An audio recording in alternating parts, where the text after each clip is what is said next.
Comment les stoïciens gèrent les émotions? Introduction.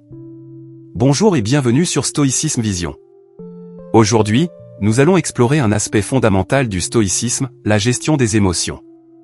Les stoïciens, célèbres philosophes de l'Antiquité, ont développé des techniques puissantes pour comprendre et contrôler leurs émotions, et ces enseignements sont plus pertinents que jamais dans notre monde moderne.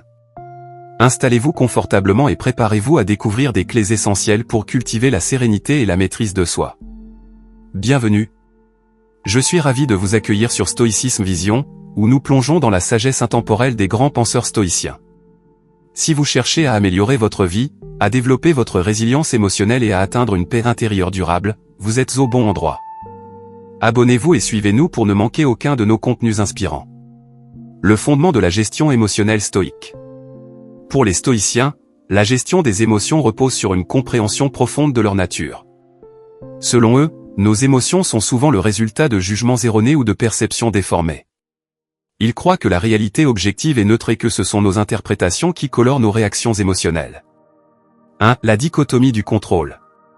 L'une des idées centrales du stoïcisme est la dichotomie du contrôle, qui nous enseigne à distinguer entre ce qui dépend de nous et ce qui ne dépend pas de nous.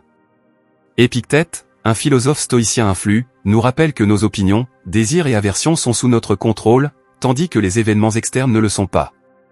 En concentrant notre énergie sur ce que nous pouvons changer et en acceptant ce que nous ne pouvons pas, nous réduisons considérablement notre stress et notre anxiété. 2. La pratique de l'indifférence sélective. Les stoïciens prônent l'indifférence sélective, une technique qui consiste à rester neutre face aux événements externes tout en maintenant des valeurs internes fortes. Cela ne signifie pas être insensible, mais plutôt ne pas être submergé par des émotions négatives lorsque les choses ne se passent pas comme prévu. Marc Aurèle, dans ses Pensées pour moi-même, encourage à accueillir chaque événement avec l'acceptation stoïque et à voir les obstacles comme des opportunités de croissance. 3. La visualisation négative. Une autre méthode puissante est la visualisation négative, où l'on imagine les pires scénarios possibles pour se préparer mentalement à les affronter. Cette pratique, souvent mal comprise, ne vise pas à être pessimiste, mais à renforcer notre résilience et notre gratitude pour ce que nous avons. En visualisant des situations difficiles, nous nous armons contre la peur et l'angoisse, rendant les vraies épreuves plus faciles à surmonter. 4. La réflexion quotidienne. Les stoïciens recommandent la réflexion quotidienne, un exercice où l'on passe en revue nos actions et nos réactions à la fin de chaque journée. Cette introspection permet d'identifier les moments où nous avons laissé nos émotions prendre le dessus et de réfléchir à des moyens de mieux réagir à l'avenir. Sénèque, un autre grand stoïcien, suggère de se poser des questions comme « Que ai-je fait de mal aujourd'hui ? Comment puis-je m'améliorer demain ?» Conclusion. En appliquant ces principes stoïciens, nous pouvons apprendre à gérer nos émotions avec sagesse et calme. La pratique régulière de la dichotomie du contrôle, de l'indifférence sélective, de la visualisation négative et de la réflexion quotidienne nous aide à naviguer dans la vie avec une sérénité inébranlable. Merci de nous avoir rejoints sur Stoïcisme Vision aujourd'hui.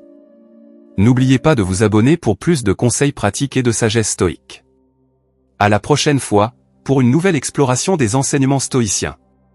Merci infiniment à tous ceux qui ont suivi cette vidéo jusqu'à la fin. Votre engagement et votre intérêt pour la sagesse stoïcienne signifient beaucoup pour nous.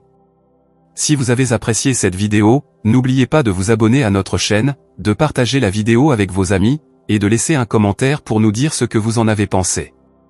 Votre soutien nous aide énormément à continuer de partager cette précieuse philosophie. Et si, comme nous, vous êtes amoureux de la philosophie stoïcienne et de la philosophie en général, assurez-vous de vous abonner pour ne rien manquer de nos futurs contenus inspirants. Prenez soin de vous et à très bientôt sur Stoïcisme Vision.